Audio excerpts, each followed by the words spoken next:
Creemos que es parte de la naturaleza humana el placer por explorar, por ser curiosos. Creemos que la ciencia no sabe de su deuda con la imaginación. Los únicos límites existentes son los que uno se pone a sí mismo. Existe una cosa maravillosa, un secreto. Todo comienza por fijarse un objetivo e ir tras él. Creemos que podemos hacer una diferencia, y si se cree, todo es posible. Nuestro único desafío es decidir cuán lejos queremos llegar. Comenzamos en 1985 desarrollando implantes y prótesis médicas. Desde entonces, hemos tratado de encontrar la manera de ayudar a los médicos a resolver sus problemas. Ayudar a las personas a recuperar su sonrisa. Nos gusta trabajar en equipo. Enseñamos lo que sabemos. Compartimos con el mundo lo que tenemos. Pasión, compromiso, futuro. El trabajo es parte de nuestra vida. Queremos verte sin límites en absoluto. Existe una cosa maravillosa, un secreto. El secreto del éxito es hacer funcionar las máquinas más perfectas que existen. Las personas.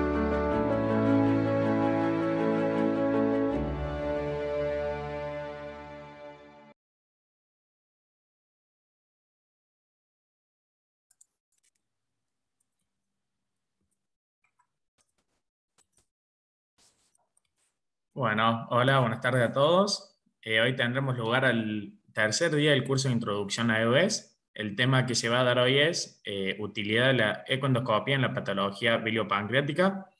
La idea es, si tienen alguna consulta o alguna duda, lo pueden realizar por el chat o bien al final de la presentación del doctor. Les permitimos habilitar los micrófonos, pueden levantar las manos, le habilitamos el micrófono y les dejamos hacer la pregunta si le quieren hablar.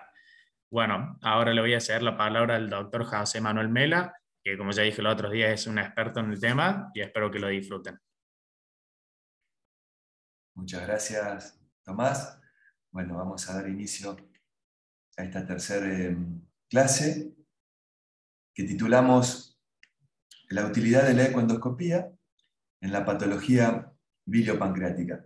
Quizás sea una de las clases más relevantes en relación a la ecoendoscopía y los usos que le damos actualmente. La ecoendoscopía ha ganado un terreno diría, o un rol primordial en la patología biliopancreática para ayudarnos. Uno se podría preguntar hace unos años si la ecoendoscopía en la patología biliopancreática era un lujo tenerlo o realmente era una necesidad. Si buscamos qué significa lujo, es aquello o aquellos bienes, arreglos, manufacturas que exceden lo necesario. Y si fuese así, si excedería lo necesario, sería un lujo. Pero la ecoendoscopía, como vamos a ver en estos minutos, ha demostrado que no excede lo necesario. Tiene un impacto real en el manejo de los pacientes. Y poder contar hoy en día en un servicio de endoscopía con una unidad de ecoendoscopía que haga ecoendoscopía biliopancreática va a ayudar mucho. Si podríamos plantearnos una agenda de dónde marcar la utilidad de la ecoendoscopía biliopancreática, podríamos plantearlo de esta forma. ¿Qué situaciones clínicas tenemos que son comunes o que vemos en la práctica diaria que podríamos necesitar de la ecoendoscopía? ¿Y quién no ha tenido pacientes con pancreatitis aguda idiopática? Que no le encuentra la vuelta. O pancreatitis aguda, peor aún, recurrente idiopática. Es decir, no le encontrás la causa y encima es recurrente. O pacientes con dolor abdominal crónico, que sospechás pancreatitis crónica. O pacientes que se presentan con un síndrome coledociano. y tras hacerle las imágenes no ves ninguna lesión evidente y no pensás que es una hepatopatía. O peor aún, pacientes con síndrome coledociano o sin síndrome coledociano, pero con el temeroso signo del doble canal, es decir, con dilatada la vía biliar y dilatado el Wilson, sin ninguna lesión que te esté obstruyendo, o por lo menos con la tomografía y la resonancia que no te muestran nada. O lesiones quísticas de páncreas, cada vez más comunes. Pacientes que tienen alto riesgo para tener cáncer de páncreas y decís, pucha, ¿puedo ganarle a la lesión pancreática e identificarla antes que se transforme en un cáncer? O la propia lesión sólida del páncreas, y específicamente el cáncer de páncreas.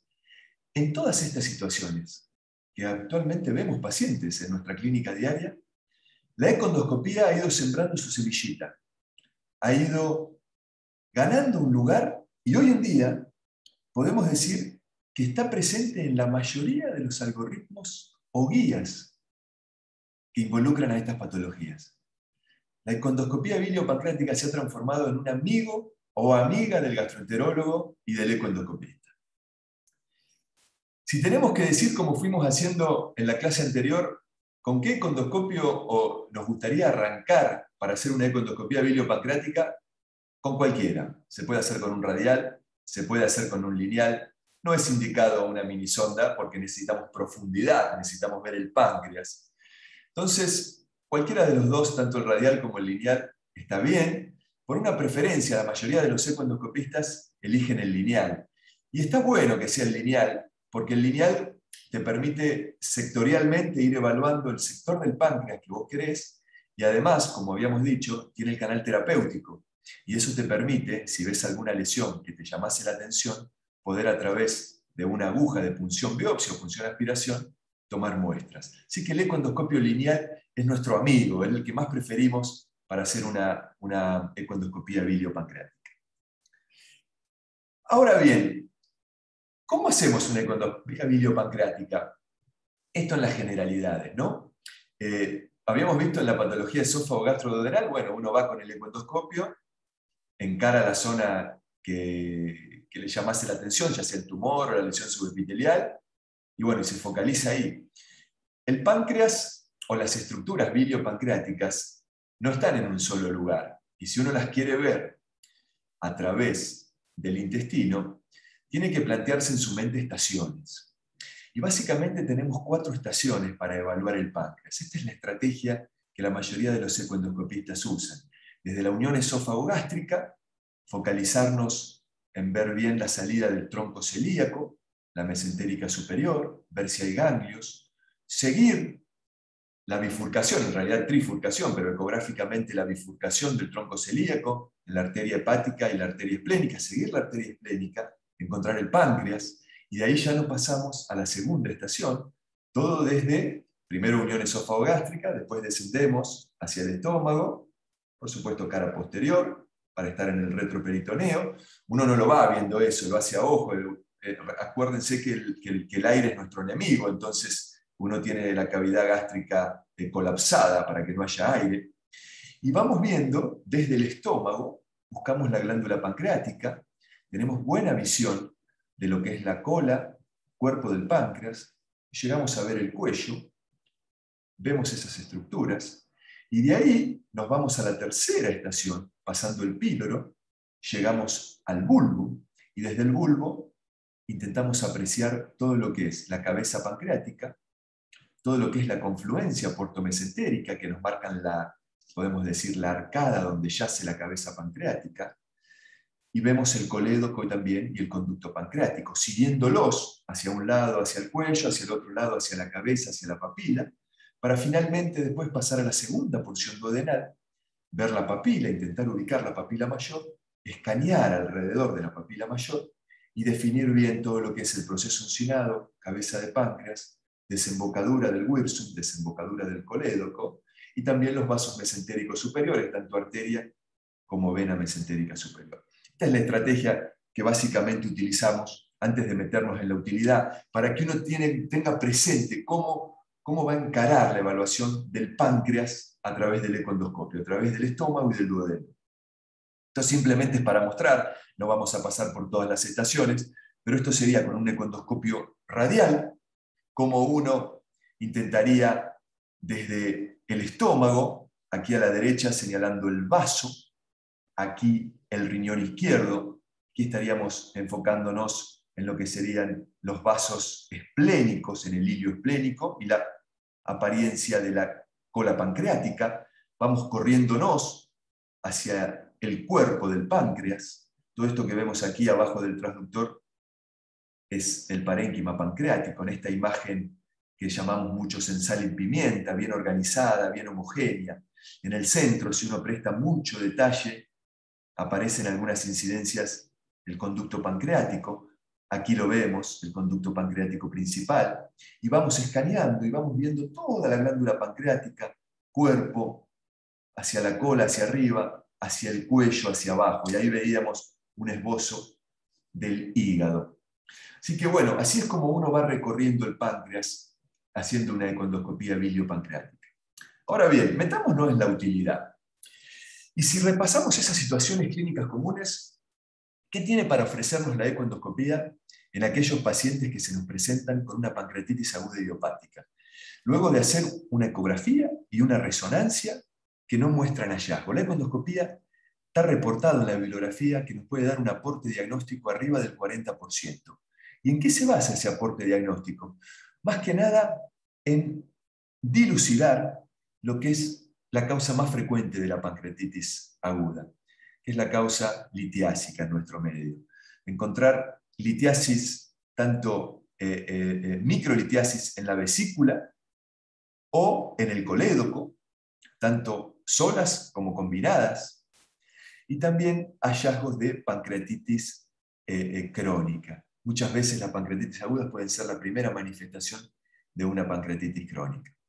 Veamos dos ejemplos concretos. Esto es un paciente que tenía una pancreatitis aguda y no se le encontraba nada en todos los estudios, y con la ecoendoscopía pudimos ver en la vesícula biliar una imagen muy sutil, pero al fin concreta, de imagen en cielo estrellado, es decir, probablemente se trate de barro o microlitos. O veamos esta otra imagen, de la derecha, un paciente también con pancreatitis aguda, de causa idiopática. Acá lo que estamos viendo es el colédoco, este es el cístico desembocando en el colédoco, un conducto no dilatado, fino, y cuando uno lo sigue hacia la papila, aparece una imagen hiperecogénica con sombra acústica, concreta de un microlito coledociano que había pasado desapercibido en los estudios. Podemos decir también que así como es útil en la pancreatitis aguda, también es útil en la pancreatitis aguda idiopática recurrente. Siguiendo el mismo estilo, ¿no es cierto?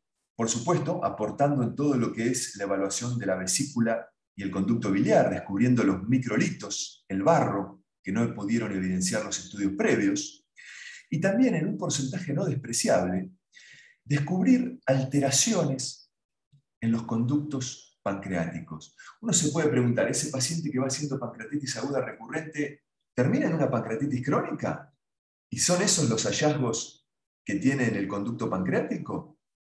¿O hay algo en el conducto pancreático que me está haciendo estos episodios recurrentes de pancreatitis y que después va a ser difícil o dificultoso diferenciarlo de una pancreatitis crónica? Tiene su aporte la ecoendoscopía en la pancreatitis aguda recurrente idiopática. Muchos se preguntan, cuando uno tiene el primer episodio de pancreatitis aguda idiopática, ¿hago la ecoendoscopía ahí? ¿Agoto todos los recursos? ¿O espero que haga un segundo episodio que se transforma en recurrente y ahí sí estudiarla con la ecoendoscopía? Bueno, antes se pensaba esto, de un segundo episodio que sea recurrente, ahí sin duda la ecoendoscopía tiene su indicación. Hoy en día en la pancreatitis aguda, primer episodio idiopática, se está aceptando agotar todos los recursos y dentro de ellos la ecoendoscopía, por supuesto. Este es un ejemplo, una mujer joven, más de 7 episodios de pancreatitis aguda.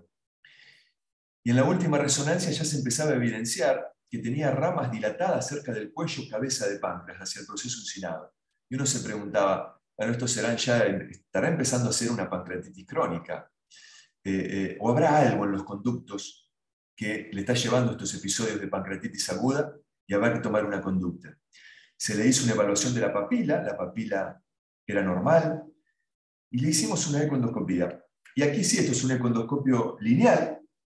Estamos viendo es un parénquima pancreático. Si detenemos un poquito, vemos que no es un parénquima completamente normal, tiene varias líneas hiperecoicas, el conducto pancreático está ligeramente dilatado. Si podemos mirar con detalle, tiene lo que se llama la hiperecogenicidad ductal.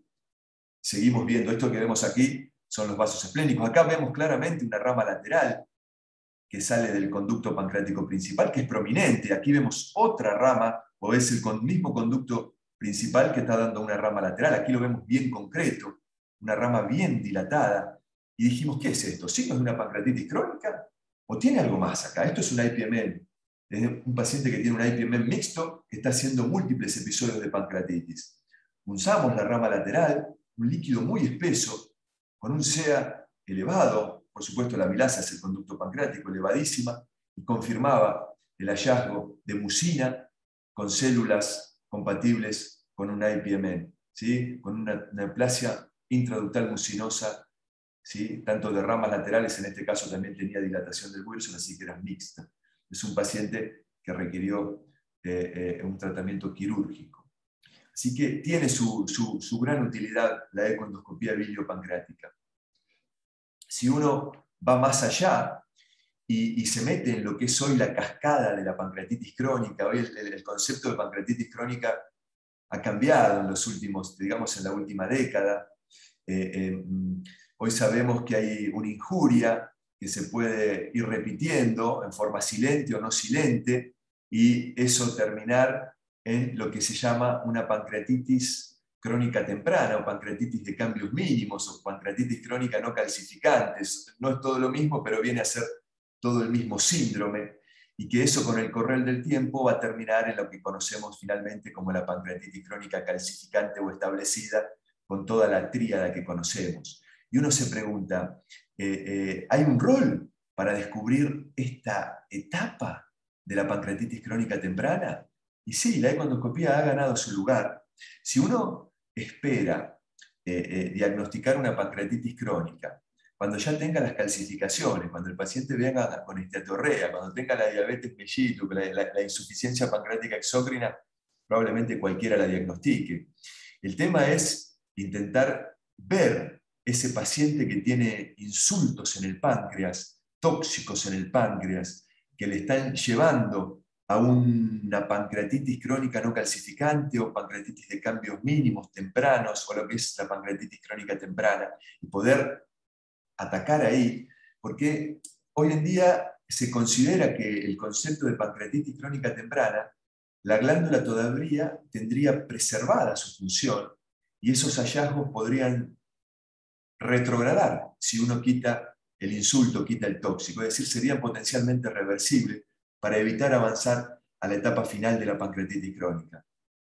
Y aquí quizás la ecoendoscopía tenga un rol importante, intentar pesquisar esos signos no categóricos, que si bien, como dijimos, no son concluyentes de o no son definitivos, pueden hacer prender la lamparita y decir, pucha, mirá, estoy encontrando lobularidad en panal de abejas, o lobularidad simplemente, o hay focos hiperecoicos, está bien, no tienen sombra acústica, pero veo que hay algunas ramitas laterales, hay una hiperecogenicidad en el conducto pancreático, es decir, uno va prendiendo la lamparita, si bien no son hallazgos contundentes para pancreatitis crónica definitiva, porque para eso usamos los criterios de Rossman, que sabemos que si tenemos calcificaciones intraductales, calcificaciones parenquimatosas, que son criterios mayores, o tenemos lobularidad en panal de abejas, pucha, decimos, mira, este paciente, si uno probablemente tenga lo que es una pancreatitis crónica. Pero muchas veces no tenemos el calcio definido en el parénquima y en el conducto pancreático. Y ahí tenemos que ver qué grado de pancreatitis crónica tenemos, y ahí entraría todo lo que es este arte nuevo de la pancreatitis crónica temprana o pancreatitis a cambios mínimos, que quizás sean cambios reversibles, que podemos retrotraer. Miremos este caso. Es un varón de 73 años, tabaquista. Hoy el cigarrillo es un tóxico número 1 para el páncreas. Si uno le tiene que decir al paciente, deja de fumar o deja de tomar, claramente tiene que dejar de fumar. Sí, también tendría que dejar de tomar, ¿no? Pero el cigarrillo es un tóxico clave para el páncreas. Entonces, un paciente tabaquista pesado, dispepsia, malestar, dolor abdominal crónico, larga data, diabetes que empieza, diabetes tipo 2, de reciente diagnóstico, y uno dice, pucha, ¿no tendrá una pancreatitis crónica? ¿Será una pancreatitis crónica? Y empieza a evaluar el páncreas y ve que hay líneas hiperecoicas, focos hiperecoicos. Si uno se pone de detallista y hace un barrido, pucha, dice, acá no hay algunas imágenes en panal de abejas. El Wilson, sutilmente dilatado, esto es un Wilson claramente prominente. Se nos prende la lamparita, si vamos mirando uno a uno, empezamos a juntar algún que otro criterio para decir, ¿esta paciente no tendrá una pancreatitis a cambios mínimos? ¿El cigarrillo no es momento para que lo corte? ¿Esto podrá retrogradar? Son preguntas que uno se hace y aquí la ecoendoscopía ha ganado su lugar. Un lugar que es indiscutible en la ecoendoscopía es el de los quistes de páncreas. Hoy sabemos que los quistes de páncreas son realmente prevalentes. Si uno se pone a pensar cuál es la prevalencia en tomografías o resonancias, puede llegar a ser alta como hallazgo incidental. Estamos hablando entre un 5, un 7, un 8, en algunos estudios dicen un 20% en las resonancias. ¿Sí? De pacientes que van para hacerse un estudio por una cosa y le encuentran un quiste de páncreas. Y el quiste de páncreas es un desafío, porque sabemos que existen los quistes de páncreas preneoplásicos y los quistes de páncreas que no son neoplásicos. Pero en el afán de ganarle al cáncer de páncreas, uno le gustaría vigilar al quiste de páncreas y averiguar cuál es el quiste de páncreas que podría ser mucinoso o neoplásico. Estos son dos imágenes de quistes de páncreas. ¿Sí? Quistes de páncreas tabicados, loculados. Uno era mucinoso, el otro era seroso. Pero más allá de decir cuál es el papel y la utilidad de la ecoendoscopía para poder evaluar el páncreas, evaluar los quistes, ver signos preocupantes, ahora en un segundito los vemos, poder poner una aguja dentro del quiste, pasar por los tabiques, intentar obtener tejido o citología, poder hacer la semiología del líquido. Este es una imagen de un líquido aspirado, y fíjense cómo si uno presta atención, esto tiene lo que se llama el signo filante, o lo que llamamos el string sign. Es categórico para esto, es mucina, ya macroscópicamente uno puede hacer el diagnóstico, eso se manda a analizar, va a un patólogo para que lo vea en el microscopio, ver si hay células, ver si realmente ve mucina, y el líquido también lo mandamos a analizar, especialmente para CEA, para glucosa y para amilasa. Hay algunos trabajos que están viendo el papel, quizás discutido, de analizar el CA19-9 y el CA125, tendrían ciertos roles específicos para ciertos diagnósticos diferenciales. Este es otro ejemplo que vamos a ver ahora, aquí antes de meternos. Entonces lo que está más abocado en las guías, usar la ecoendoscopía. No todo paciente con quiste de páncreas va a ir a una ecoendoscopía, pero sí pacientes que tengan quistes, que crecen de tamaño o que tengan un tamaño considerable, la ecoendoscopía tiene un rol importante para intentar ver cómo está el conducto pancreático, ver si encontramos nódulos murales, encrochamientos septales, ver si hay adenopatías. Así que es al conjunto de la evaluación del quiste de páncreas que la ecoendoscopía juega un rol importante. Aquí lo que le vamos a mostrar es un quiste, tanto el hallazgo tomográfico como el hallazgo por resonancia, y lo que vemos en la ecoendoscopía es que este quiste mostraba quizás un sutil engrosamiento septal, que no se veía en las imágenes, aquí lo vemos a mayor aumento, y pequeñas adenopatías. Así que la ecoendoscopía es un complemento importante para los quistes de páncreas a la hora de buscar con detalle ciertos signos preocupantes, a la hora de poder punzarlo y obtener más información. Este es otro ejemplo, un quiste de páncreas encontrado en una ecografía. Aquí vemos un quiste de páncreas, ¿sí? Que ya vemos que tiene un material espeso en su interior. No había otra cosa que nos llamase la atención, parecía un quiste unilocular, y uno ve claramente cuando ya asimila la semiología del líquido, que se trata de un líquido francamente mucinoso. Esto probablemente haya sido un cistoadenoma mucinoso de páncreas o una IPMN de ramas laterales del conducto pancreático. En ambos casos, por el tamaño, aquí vemos la imagen final de la jeringa, probablemente es quirúrgico. Entonces, ¿cuál es la utilidad de la ecoendoscopía en los quistes de páncreas? Sin duda, ha demostrado que incrementa el diagnóstico por sobre la tomografía y la resonancia. Hoy lo usamos mucho, la econdoscopía en los quistes de páncreas. Y más aún, si tenemos la chance de completar la econdoscopía, no solo mirando, ¿sí?, sino haciendo una punción y poder analizar el líquido tanto con el laboratorio como con el patólogo. Es una diapositiva que a mí me gusta mucho, que no solo habla del incremento diagnóstico, sino habla del impacto. Analizaron cuál era el impacto de la econdoscopía en el manejo de los quistes, y vieron que en un 72% la econdoscopía podía aportar un cambio en el manejo del paciente, un cambio de conducta. Y esto no es poca cosa, ¿no? Un paciente de decirle, mirá, no tenemos que hacer más nada, a ir a cirugía, o mejor aún, un paciente que decidís cirugía en vez de seguir vigilándolo, o decirle, bueno, mirá, ya este quiste no me preocupa, en lugar de vigilarlo, le quitas un peso al paciente. O decir, mirá, no, te vamos a seguir vigilando en vez de que vayas a cirugía. Hay un impacto clínico relevante, el uso de la econdoscopía en el manejo de los quistes de páncreas. Este es otro gran tema, que es cómo hacer pesquisa o vigilancia en los pacientes que tienen alto riesgo para tener cáncer de páncreas.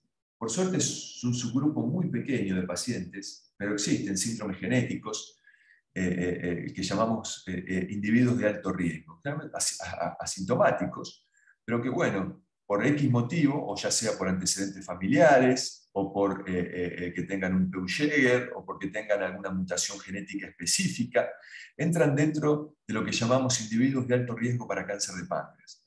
Y a partir de los 45, 50 años, algunos que tengan síndromes bien establecidos como el Peutz-Jeghers, quizás a partir de los 30, ver si uno le ofrece algún programa de vigilancia, un programa de pesquisa para el cáncer de páncreas. ¿Y cómo lo hacemos ese programa?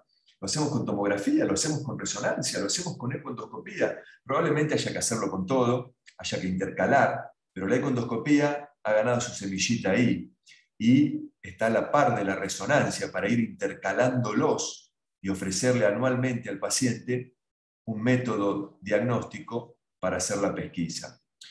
Todos son buenos, cada uno aporta quizás o tenga mayor habilidad para ver lo sólido o lo quístico, pero en conjunto, intercalándolos, es lo que hoy recomiendan las guías para hacer pesquisa de cáncer de páncreas. Este es un ejemplo, un varón de 35 años que tenía Peutz-Jeghers, ¿sí? Y tenía 3 familiares con cáncer de páncreas.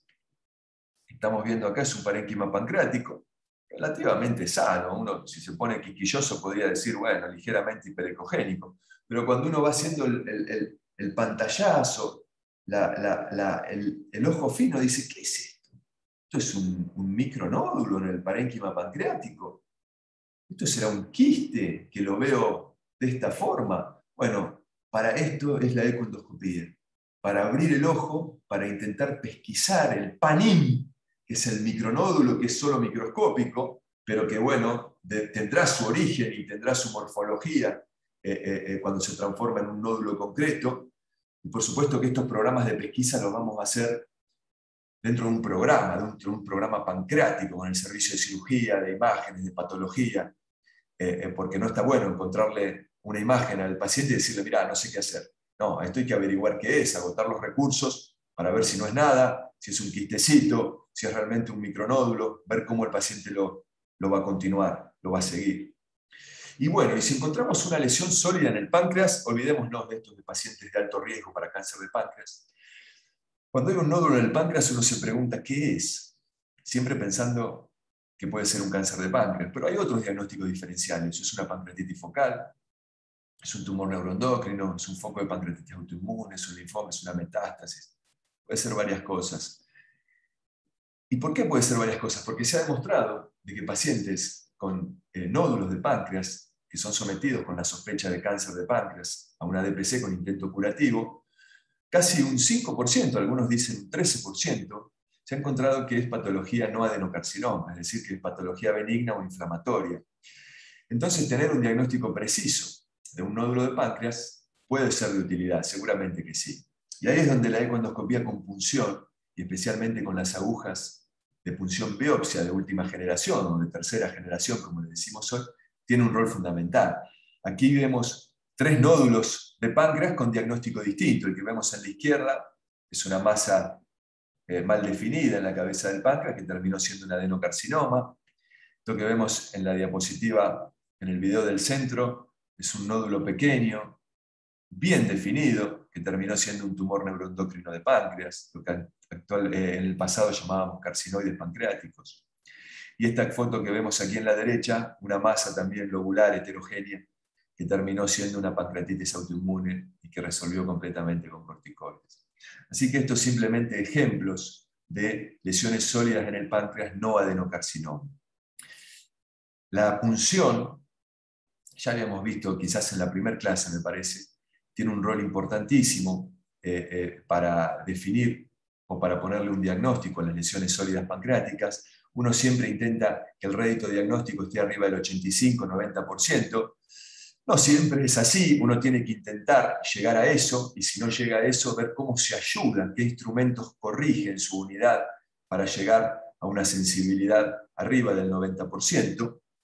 Y para eso, o uno de los, digamos, de los materiales que debía cortar en la artesanal de agujas que debe tener, sin dudar a dudas, las agujas de última generación tienen un papel fundamental. ¿Por qué? Porque han demostrado aumentar el rédito histológico, menos pases, quizás sin necesidad de patólogo, y hoy para una lesión sólida de páncreas, poder contar con una aguja de estas realmente es interesante. No quiere decir que uno no pueda hacer diagnóstico de una lesión sólida de páncreas con una punción de aguja fina de aspiración, ¿sí? No estamos diciendo eso. Las 2 agujas son útiles y los estudios lo han demostrado, son muy eficaces a la hora de obtener rédito en una lesión sólida de páncreas. Simplemente conocer que existen unas agujas distintas que tienen más chance de tener histología, y hoy a los patólogos cada vez les gusta más tejido. Y si los oncólogos además quieren hacer marcaciones tumorales, inmunohistoquímica, dirigir tratamientos, la histología es el camino sin lugar a dudas. Está bien, hicimos diagnóstico de cáncer de páncreas. Ya sabemos que hay una masa, que es un cáncer. ¿Qué más nos puede aportar la ecoendoscopía? Y sí, la ecoendoscopía, sin lugar a dudas, tiene un rédito importante en la estadificación. Hoy tenemos muy buenas imágenes, gracias a Dios, para estadificar los tumores pancreáticos, tanto con angiotomografía, con angioresonancia. Hay programas muy buenos, imágenes de corte transversales de alta definición. Ese es el camino, probablemente. La ecoendoscopía viene a complementar eso. Aquí lo que vemos es que con el cáncer de páncreas nos ha ido mal en el tiempo, ¿no? Paciente con cáncer de páncreas diagnosticado, la sobrevida de 5 años realmente es baja. Hoy hay una corriente muy fuerte de intentar identificar los pacientes que tengan un comportamiento biológico, es decir, que tengan un CA19-9 elevado, o que tengan ganglios peripancreáticos positivos. Eso hablaría de un comportamiento biológico distinto en el tumor. Entonces, diagnosticar ganglios peripancreáticos aledaños al tumor pancreático es importante, porque lo consideraríamos al paciente borderline. Lo mismo, detectar compromiso de la confluencia portomesentérica.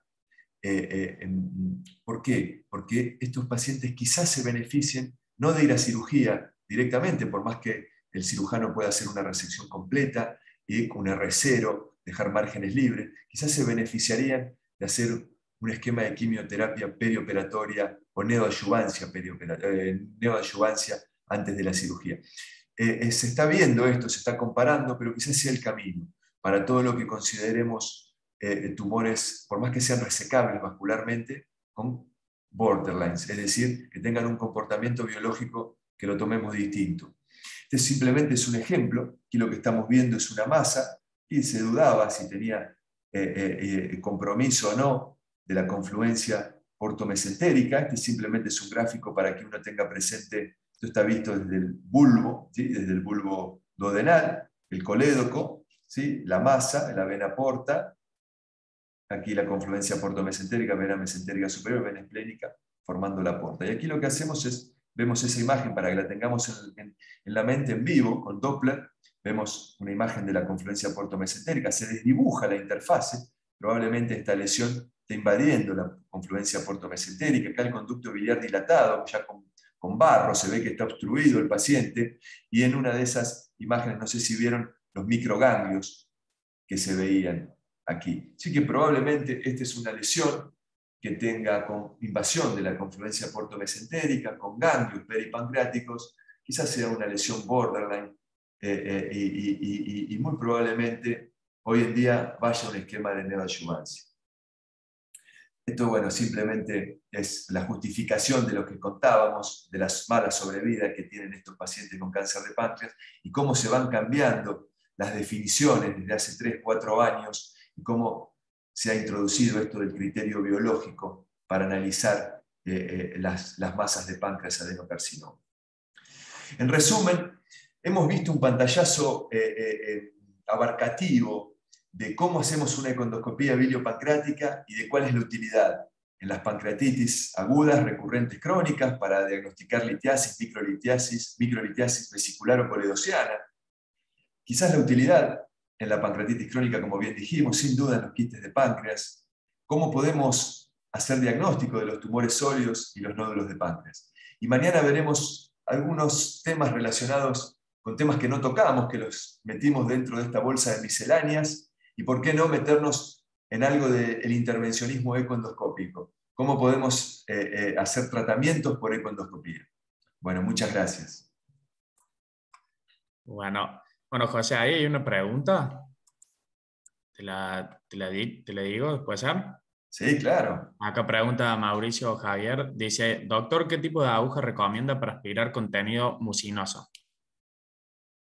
Ahí estoy cortando la... Ahí ya corté la presentación, ¿no? Sí. Mirá, sí.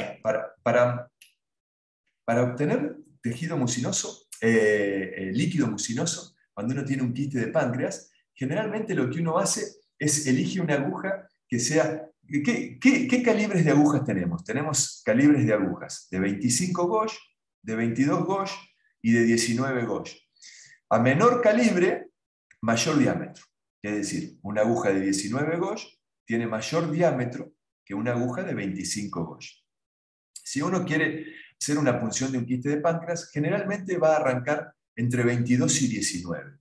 Dependiendo el tamaño que tenga el quiste, ¿sí?, y la ubicación del quiste, si va a usar una aguja de 19 gauge o de 22 gauge. Si es un quiste realmente grande, generalmente cuando uno punza un quiste, no solo quiere vaciarlo para obtener todo el material, colapsar el quiste, sino que además quiere que el material sea bien representativo y que llegue por el calibre de la aguja. Así que si la lesión es grande y está accesible, generalmente una aguja de 19 te permite pasar bien por los tabiques si tiene e intentar colapsar completamente el quiste. Lo vas a colapsar mucho más fácil. Con una de 22 también se pueden hacer, y los quistes chiquitos se colapsan también fácilmente, especialmente los de 2, 3 milímetros. El problema es cuando está tabicado. Cuando está tabicado el quiste, uno tiene que intentar meterse en todas las loculaciones y eso no es sencillo. Pero entre 22 y 19 gauge sería lo elegido para hacer una punción de un quiste. Si el quiste es grande y crees que lo vas a tener que vaciar y que quizás una de 19 te resulte cómodo desde el estómago. Si ya tenés que ir al proceso uncinado, una de 19 es más rígida, más difícil, pero también se puede usar. Sí, señor. El tema de usar una aguja finita cuando hay sospecha de un quiste mucinoso, de hecho para eso hacemos las punciones, para diferenciar que sea mucinoso o no mucinoso, si uno usa una aguja con un calibre de 25, o quizás a veces también nos pasa con un calibre de 22, y es mucinoso y realmente el material es espeso, uno punza. ¿Qué hace cuando punza? Uno generalmente tiene la aguja preparada ya sin el estilete y tiene puesta la jeringa, ¿sí?, en aspiración continua. Entonces uno entra dentro de la lesión y abre la aspiración. Y se queda mirando si viene el líquido. Por ahí se queda mirando y no viene el líquido. Y dice, pucha, ¿quién preparó esta jeringa con aspiración? ¿Me habrán preparado mal la aspiración negativa? Es una opción. Uno lo tiene que pensar siempre. Entonces, bueno, sacarlo de vuelta, asegurarse que la aspiración negativa fue bien creada, volver a ponerlo, abrirlo nuevamente y no viene. Y puede ser que no venga porque el material es muy mucinoso, ¿sí?, muy espeso, y te esté tapando la punta de la aguja, y lo que haces ahí es, terminás la punción, y con el estilete volcás todo el contenido y ahí ves realmente, y ahí es cuando ves categóricamente que viene un material bien espeso, gelatinoso, mucinoso, y que claro, obvio que no iba a pasar por una aguja menos de 25 y a veces tampoco de 22. Quizás ahí tampoco te pase por una de 19 si es tan gelatinoso. Pero bueno, esa es la idea de lo que uno hace. Uno generalmente cuando punza un quiste intenta no hacer varios pases, intenta hacer un pase solo. ¿Por qué? Porque se ha asociado a hacer varios pases con los quistes, con tener más chance de infecciones. Entonces, no está bueno. Uno intenta hacer un pase, ¿sí? Y en un pase agarrar todo el contenido, vaciarlo todo lo que puede. Al final, cuando está completamente colapsado, muchos recomiendan hacer un pase sobre la pared, ¿sí? Sobre la pared del quiste para ahí obtener células, material, que es lo que se le critica siempre a las funciones de los quistes. Está bien, obtenemos líquido, lo mandamos al laboratorio y el material citológico es pobre. Se piensa que entre un 20-30% de rédito citológico tenemos. Hoy en día hay trabajos que hasta lo que hacen es la punción de los quistes con las agujas de punción biopsia. Uno siempre decía, pucha, punción biopsia, estas agujas de última generación con la punta de la aguja distinta, decía, vamos a punzar el quiste. Bueno, hay trabajos que muestran que hay mucho más rédito histológico usando punciones con estas agujas de última generación, de punción biopsia. Y hay otros trabajos que en los quistes lo que hacen es, usan la aguja de 19 como para aspirar el contenido, como una tunelización, hacia estar dentro del quiste, y después se meten con una pincita, una una pinza, digamos, muy chiquitita, que pasa por dentro de la aguja de 19, y lo que haces es abrir la aguja con cuidado y tomás biopsias de la pared. ¿Sí? ¿Tiene riesgos? Sí, tiene riesgo de hematoma, tiene riesgo de pancreatitis, pero bueno, es una forma también de obtener histología en los quistes.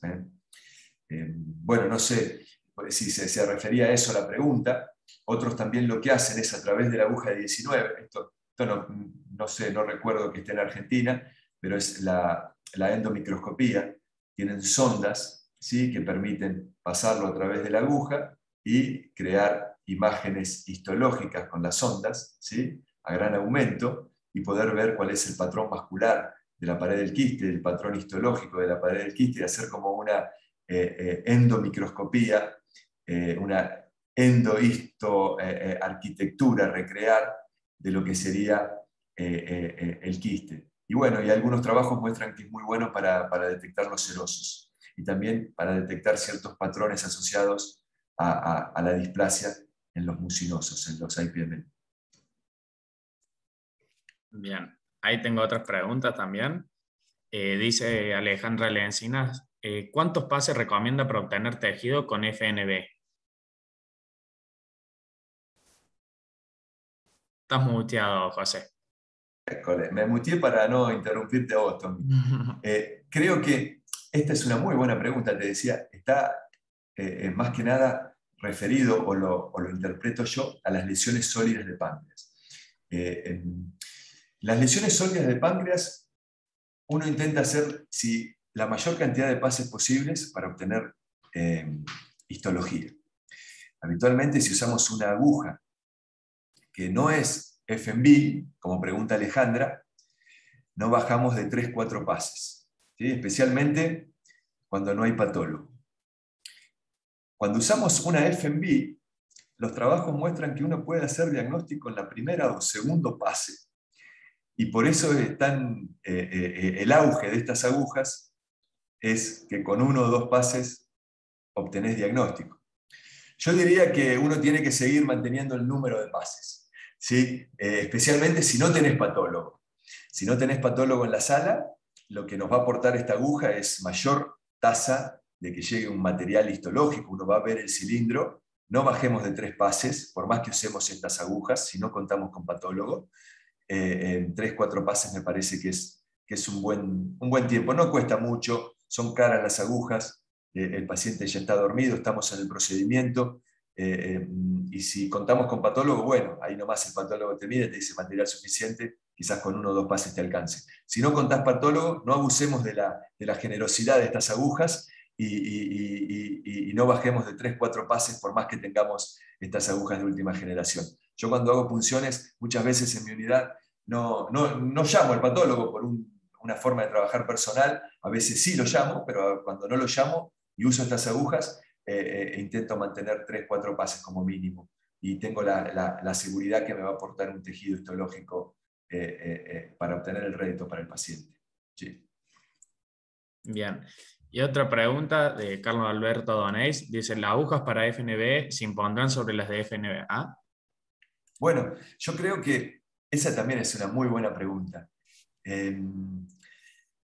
Probablemente sí, si los costos serían lo mismo y si los laboratorios permiten que haya estas agujas en todas las unidades de ecoendoscopía, tener agujas FNB en la unidad es lindo, es cómodo. Recordemos que uno usa la ecoendoscopía no solo para páncreas, uno usa ecoendoscopía para muchas otras patologías, donde a veces el ojo del patólogo requiere histología. Y tener estas agujas es muy interesante. Uno ya está haciendo ecoendoscopía para evaluar retroperitoneo, ganglios en el retroperitoneo, que hay diagnóstico de linfoma, para evaluar restadificaciones de cánceres, donde uno quiere realmente ver si es fibrosis o hay tejido tumoral remanente y quizás hacer marcadores tumorales, saber qué tercera o cuarta línea de quimioterapia le vas a aportar a ese paciente. O hay diagnósticos diferenciales que uno no están en la mente. La inmunohistoquímica te abre ese camino, te abre esa diferenciación, y que el patólogo realmente lo necesita para ponerle un nombre. Y para eso estas agujas son fundamentales. Si uno piensa en todo esto, creo que sí, que tienen un lugar clave las agujas FNB, y más ahora estas de última generación, que realmente uno ve el cilindro, ve el tejido, lo ve macroscópicamente. Si uno va a punzar un quiste, bueno, un quiste quizás te diría, está bueno ahí contar, o va a hacer algún drenaje, quizás las agujas de FNA van a seguir teniendo su terreno, está bueno también tenerlas en la unidad, pero creo que sí, que las FNB está bueno. Hoy en muchos centros directamente las punciones sólidas de páncreas van con FNB, las punzan con la punción de aguja con el afán de ya tener histología, y está bueno que sea así. Yo creo que sí, que van a tener. Vamos a guardar las FNA porque tienen su lugar, sin duda, para todo lo que es patología quística y para otros usos, quistes, no sé, de duplicación o no sé, ascitis, tienen su lugar. Pero bueno, yo creo que sí, que van a hacer un equilibrio entre las dos. Bueno, ahora no hay más preguntas. No sé si quieren hacer una última pregunta, alguna otra pregunta. Damos ahí un tiempito.